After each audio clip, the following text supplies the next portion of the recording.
DAL, traduction française pour vidéo YouTube, Narrator. Bienvenue sur ma chaîne. Aujourd'hui, je vous partage une histoire tragique. Une journée funeste au Parc Saint-Paul, un parc d'attractions situé dans l'Oise, en France, où un moment de joie s'est transformé en cauchemar.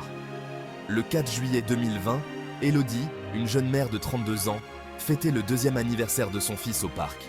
Ils ont choisi de monter sur le coaster Formule 1, une montagne russe inspirée des voitures de course. Ils étaient loin de se douter que ce serait le dernier tour de manège d'Elodie. Alors que le train accélérait dans ses virages, Elodie, assise à l'avant, a été violemment éjectée de son siège.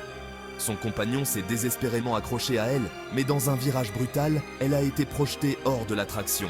En quelques minutes, Elodie a succombé à ses blessures.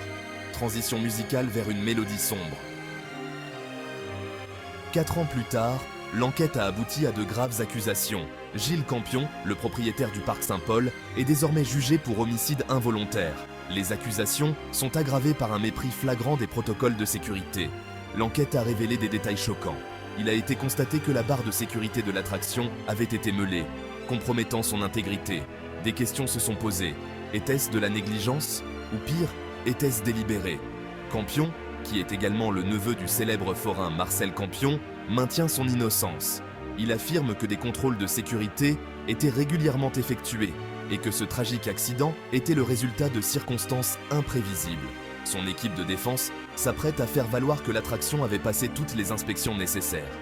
Cependant, les témoignages des employés du parc et des experts brossent un tableau différent. Ils décrivent un manque d'entretien et des contrôles de sécurité insuffisants. Ces manquements, affirme-t-il, ont directement contribué à la tragédie. La musique s'intensifie à nouveau, dramatique et tendue. Ce procès ne concerne pas seulement la mort tragique d'Elodie. C'est un signal d'alarme pour l'ensemble de l'industrie des parcs d'attractions en France. Les familles des victimes espèrent justice et responsabilité. Elles veulent s'assurer qu'un incident aussi déchirant ne se reproduise jamais. S'il est reconnu coupable, Gilles Campion risque de lourdes peines, notamment une longue peine de prison. L'issue de ce procès pourrait créer un précédent pour des réglementations et une application plus stricte en matière de sécurité dans les parcs d'attractions à l'échelle nationale. La musique s'estompe. Restez connectés, car nous suivons cette affaire de près. N'oubliez pas d'aimer, de commenter et de vous abonner pour plus de mises à jour. Et n'oubliez pas que la sécurité doit toujours passer en premier.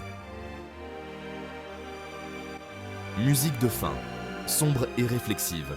Mr. Unrandom Man.